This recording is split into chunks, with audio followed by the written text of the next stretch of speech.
Silence falls across the steppe.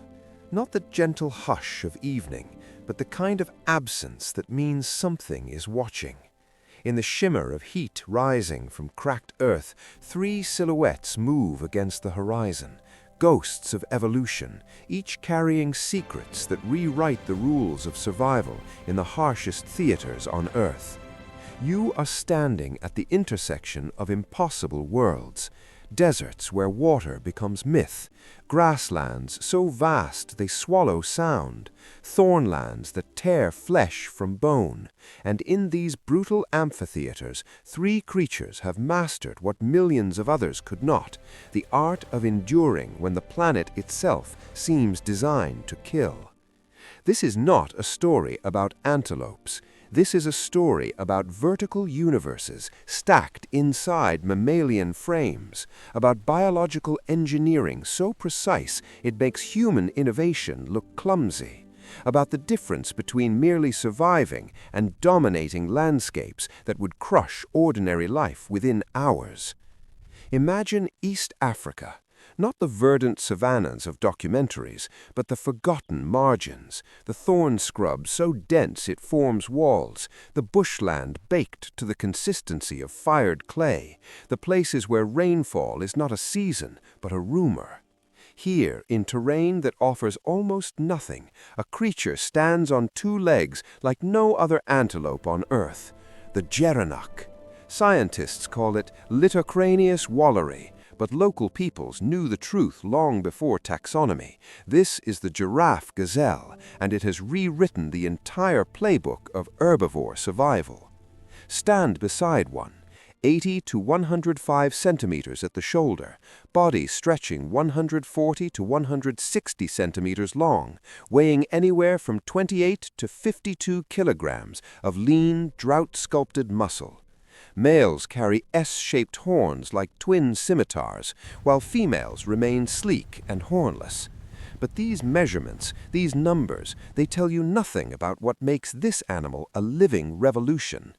Watch it feed. This is where everything you think you know about browsing mammals collapses. The gerenuk rises, not onto tiptoes, that would be unremarkable. It stands fully upright on its hind legs, forelegs tucked against the chest, neck extending like a periscope into the canopy of acacia and comifera, reaching heights of 2 meters or more. It becomes, for those frozen seconds, something between antelope and giraffe, between quadruped and biped, a shape that should not exist but does with such casual grace it seems inevitable. This is vertical niche specialization at its most elegant and ruthless.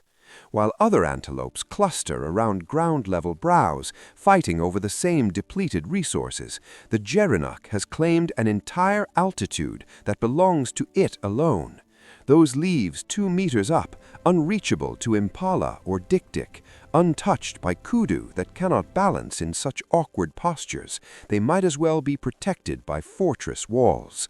The gerenuk harvests them with the methodical patience of a creature that has eliminated competition not through aggression, but through anatomical innovation. Look closer at the architecture that makes this possible. The spine is reinforced with muscular attachments that would make a yoga instructor weep with envy, flexibility married to stability in ways mammalian backs are not supposed to achieve. The hind legs are proportionally longer than those of related species, the ankles engineered for bearing weight at angles that would snap the joints of conventional antelopes.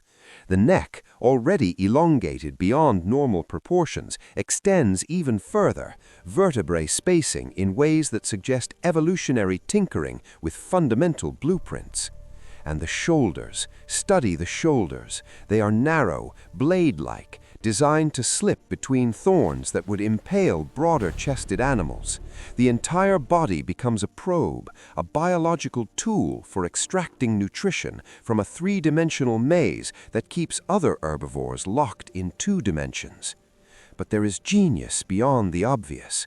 The gerenuk has done something even more radical. It has nearly divorced itself from the tyranny of water. In the dry lands of Ethiopia, Somalia, Kenya, and northern Tanzania, where water holes can be separated by dozens of kilometers and months can pass without rain, most mammals face a brutal equation. Find water every few days or die. The Gerenuk has rewritten the math. It can persist, not just survive, but thrive with minimal access to free water, extracting almost all necessary moisture from the leaves it browses. Those high-altitude acacias, their foliage less desiccated than ground-level vegetation, become not just food, but liquid salvation. This is metabolic efficiency approaching the theoretical limits of mammalian physiology. The kidneys concentrate urine to the point where waste becomes almost crystalline. The respiratory system minimizes water loss, even in searing heat. The behavioral patterns shift, feeding concentrated in cooler hours when plants retain more moisture, resting in shade during the thermal maximum. Every system, every habit, every anatomical detail aligns toward a single principle: independence from the constraints that chain other animals to the landscape. You might think such specialization makes the Gerenuk fragile. Evolution often creates specialists that dominate their niche until that niche disappears, then vanish. But watch how Gerenuks organize socially. They form small groups, typically 3 to 8 individuals, not because they lack the ability to gather in larger herds, but because small groups match the carrying capacity of their environment. More bodies mean more competition for those precious high-altitude leaves, more mouths draining a finite resource. By self-limiting their social structures, they reduce intraspecific conflict and spread across the landscape in sustainable densities. This is not gregariousness. This is calculated distribution, a strategy that prevents overgrazing and maintains browse quality across seasons. Where other antelopes mass together for protection, creating localized devastation as hundreds of mouths strip every shrub in sight, the Gerenuk scatters like a network, each small node harvesting its territory without exhausting it. And speed? Yes, the Gerenuk can move. Estimates put top velocity around 50 to 60 kilometers per hour. Not the fastest antelope, not close, but fast enough when combined with other defenses. That narrow body slips between thorn barriers that would shred pursuing predators. Those long legs cover rough ground with surprising efficiency. And in the dense scrub the Gerenuk calls home, outright speed matters less than agility, less than the ability to vanish into vegetation so tangled that leopards and cheetahs lose visual contact within seconds. This is survival through architecture, building a life in dimensions others cannot access, becoming so specialized that you create your own kingdom in plain sight. Now shift continents. The landscape transforms. The thorn scrub gives way to something even harsher: the Kalahari, the Karoo, the great arid sweeps of southern Africa, where rain is not scarce but almost theoretical, where summer temperatures reach levels that cook cellular proteins, where winter nights plunge toward freezing. Here reigns a creature that has chosen the opposite strategy. Where the Gerenuk mastered verticality and moisture extraction, the Springbok mastered something primal: pure, explosive speed married to one of the most spectacular displays in the mammal kingdom. Antidocorcus marsupialis. 71 to 86 centimeters at the shoulder, body length between 120 and 150 centimeters, weight ranging from 27 to 48 kilograms. Both sexes carry horns, slender, lyre-shaped, rising like twin crescents from the skull. Beautiful, yes, but beauty here is incidental. Those horns are communication devices, status symbols, and occasionally weapons. But the real marvel of the Springbok lies in its legs and in one behavior so dramatic it has entered global consciousness: pronking. You have seen it in footage, perhaps, the stiff-legged vertical leap, The springbok launching itself upward as if gravity has momentarily failed, rising 2 to 3 meters into the air, with all 4 legs extended rigid as metal rods, back arched, crest of white hair along the spine erected into a brilliant flag. Again and again, boinging across the plains like a biological pogo stick, a display so energetically expensive it seems insane. Scientists debated for decades. Why would an animal fleeing predators waste precious energy on these leaps when a simple sprint would carry it to safety faster? Why advertise your position with acrobatics when camouflage and stealth serve most prey species better? The answer, when it finally crystallized, revealed layers of evolutionary sophistication that transformed our understanding of predator-prey dynamics.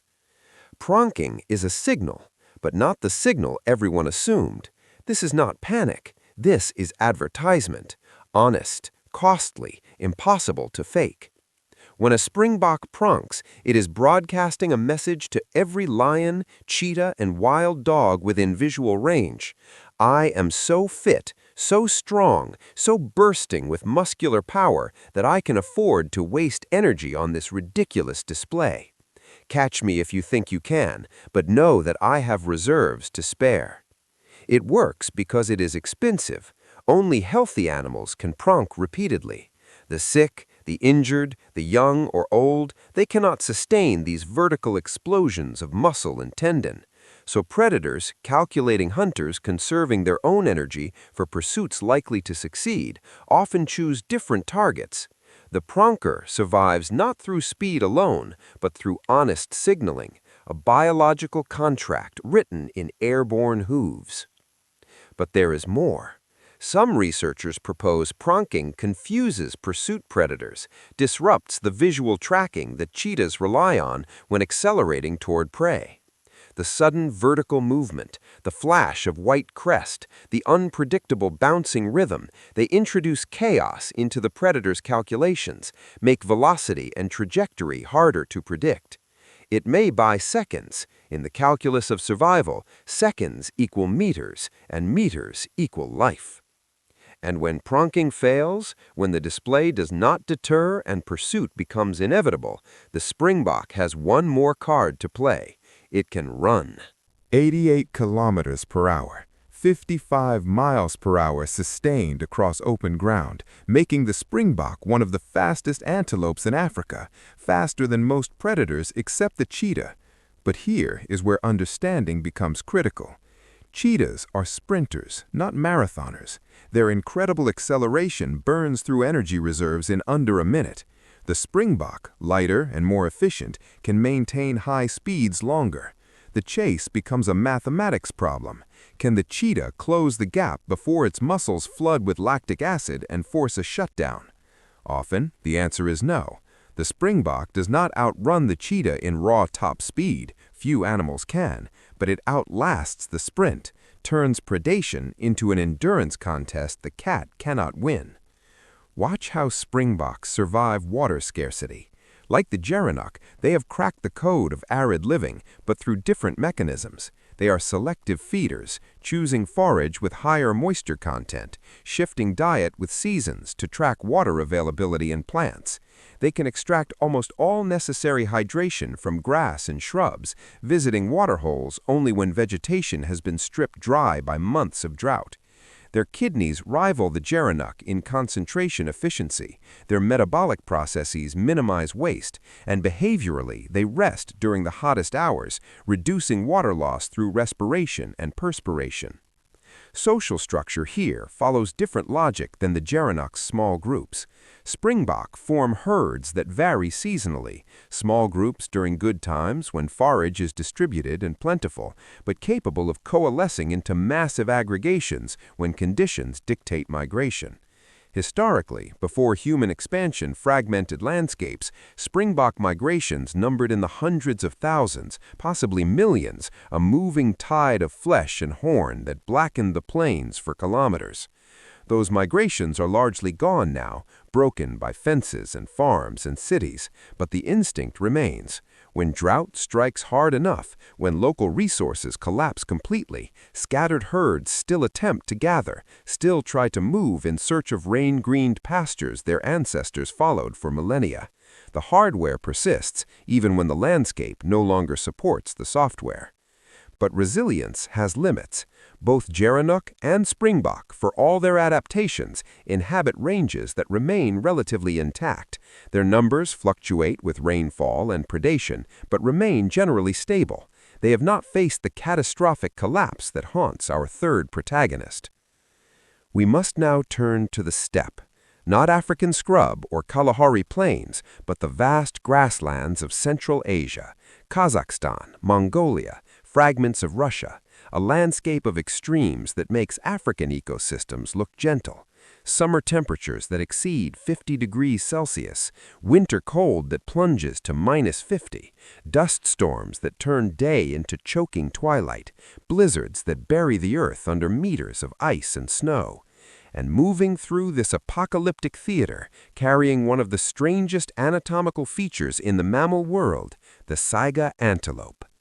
Saiga cataraca, 60 to 80 centimeters at the shoulder, body length between 100 and 140 centimeters, weight from 26 to 69 kilograms, with males substantially heavier.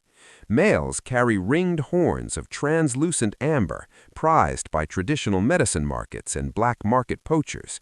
Females are hornless. But these statistics miss the point entirely. Look at the face. Really look at it. The nose is enormous, bulbous, drooping. It looks like a trunk that stopped halfway through evolution, a swollen proboscis hanging below the eyes, flexible and oversized to the point of seeming like a mutation, an error. For decades, observers found it comical. Cartoonists loved it. The saiga became a punchline, the funny-looking antelope with the weird nose.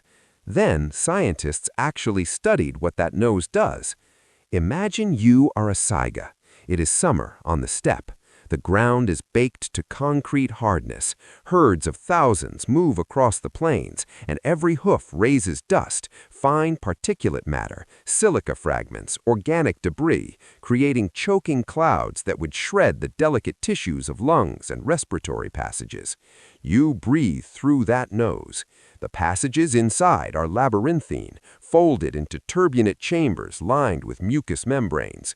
Air enters thick with dust. It swirls through those chambers. Particles adhere to mucus. They are trapped, filtered out before reaching the lungs. Air that exits the nose and enters your respiratory system is clean. Not cleaner, clean. The nose is a biological dust filter operating at efficiency levels engineers cannot match with synthetic materials. Now, winter arrives. Temperature drops to -40 degrees Celsius. Breathing air that cold directly into lungs causes ice crystal formation, damages alveoli, triggers bronchiospasms. You could die from the simple act of respiration. But you are a saiga, and that ridiculous nose has another function. As air passes through those same turbulent chambers, blood vessels close to the surface radiate heat. The air warms. By the time it reaches your lungs, it has been raised to a temperature that will not cause tissue damage. The nose becomes a heat exchanger, protecting vital organs from thermal shock. One structure, two completely opposite environmental challenges, one elegant solution that works in both directions. This is evolutionary genius masquerading as comedy. That nose allowed saigas to colonize one of the harshest environments mammals can inhabit, to thrive in conditions that would kill most hoofed animals within hours. It's the kind of adaptation that makes you reconsider what is possible when selective pressure has millions of years to tinker with mammalian architecture. And the saiga can move. 80 kilometers per hour in short bursts across open steppe, possibly faster when truly panicked. Those legs are built for endurance more than explosion, designed to carry herds across hundreds of kilometers during seasonal migrations. Because the saiga is migratory in the truest sense, its survival depends on movement, on tracking the brief pulses of grass growth that follow irregular rainfall across the steppe. Watch a saiga herd migrate. This is not the leisurely drift of wildebeest. This is urgency. thousands of animals moving in rough synchronization, following routes encoded in genetics and reinforced through generational learning. They must reach calving grounds at precisely the right moment, arrive too early and forage has not greened, arrive too late and predators have concentrated. The timing has to be exact, and the herds cover distance with a relentless efficiency born from stakes that could not be higher. Males compete with savage intensity during the rut. Those amber horns clash, bodies slam together. The strongest males monopolize mating access to harems that can number dozens of females.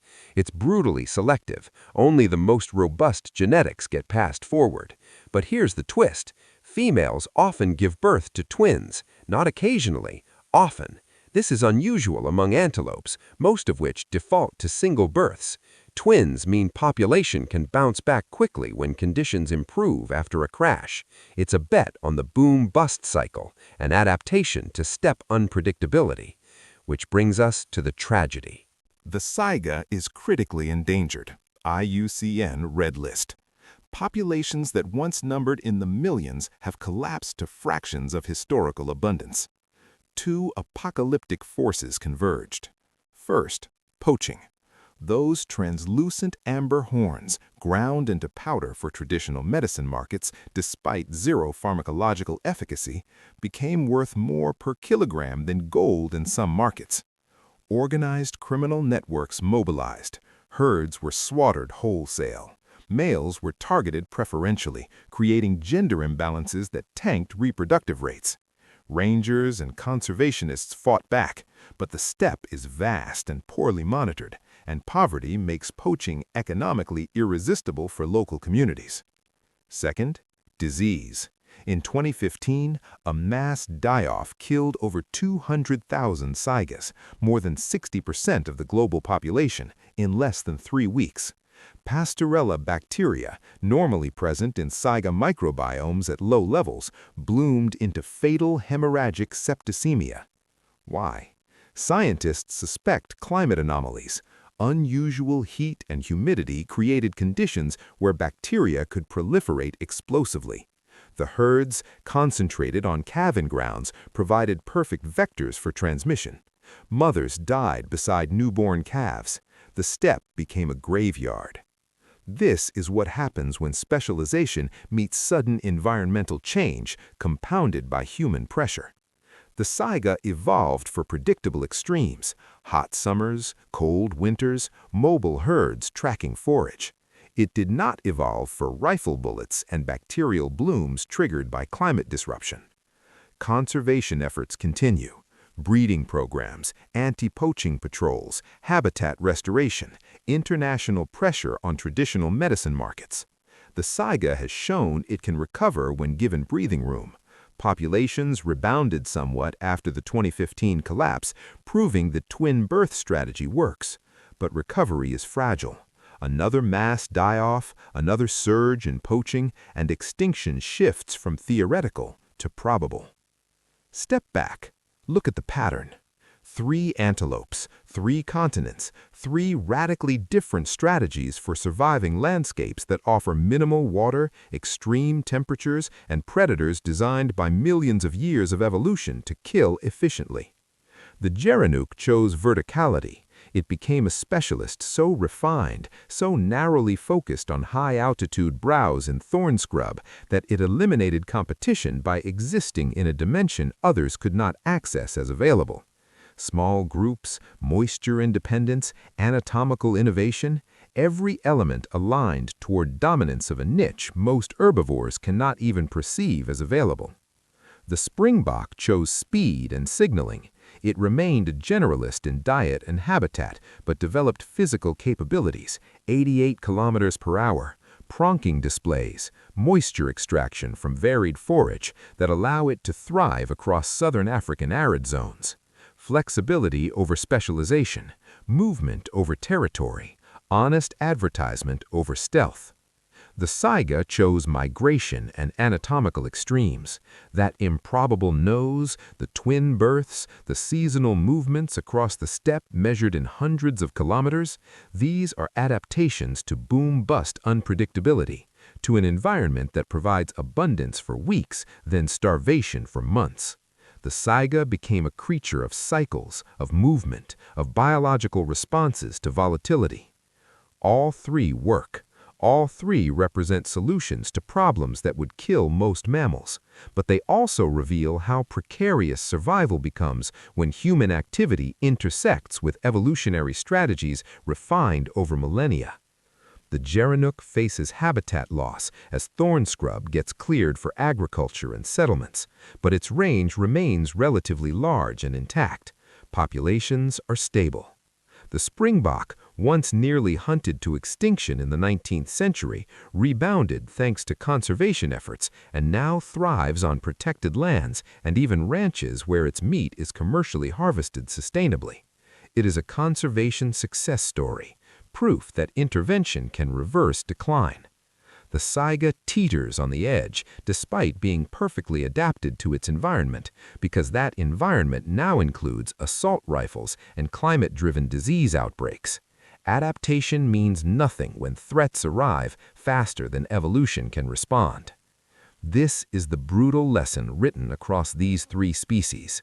Evolutionary success is contextual. The traits that make you dominant in one era can become irrelevant or even detrimental when conditions shift.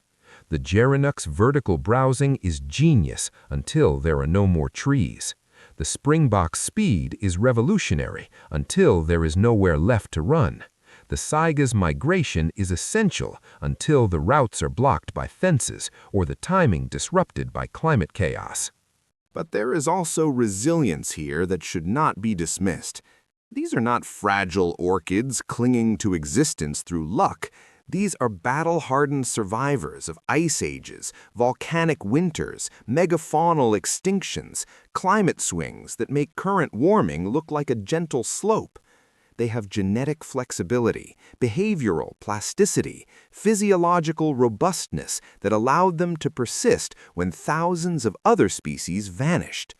The gerenuk still stands on two legs in the thorn forests of East Africa, still harvests leaves no other mouth can reach. The springbok still pronks across southern plains, still signals its fitness to predators through acrobatics that defy energetic logic. The saiga, battered and reduced, still migrates across the steppe, still filters dust and warms winter air through that magnificent, ridiculous nose. They endure, not because they are lucky, not because they're protected by sentiment or human goodwill, though those help. They endure because evolution equipped them with toolkits comprehensive enough to handle variation, to absorb shocks, to bend without breaking under pressures that would shatter more rigid designs. And that is the thing about these three. They are not metaphors, they are not symbols, they are biological entities shaped by forces indifferent to beauty or morality, forces that reward function and punish failure with death. What they represent is the sheer creative power of natural selection when given time and variation to work with. The ability to take a basic mammalian blueprint and refactor it into forms that can drink air instead of water, leap 3 meters vertically for no apparent reason, filter dust through nasal passages while heating Arctic wind. The planet has produced millions of species. Most are extinct. These three persist, at least for now, because they found solutions to problems most organisms never even encountered. They pushed into marginal habitats others avoided, carved niches others could not imagine, and thrived where thriving seemed impossible. That is what survival looks like when stripped of sentiment. Not noble, not cruel, just relentlessly functional, endlessly creative, and ultimately vulnerable to forces evolution never prepared them for. The sun sets across 3 landscapes: thorn scrub in Kenya, Kalahari Plains in Botswana, endless steppe in Kazakhstan. And in each, a silhouette moves against fading light, standing tall, leaping high, running fast.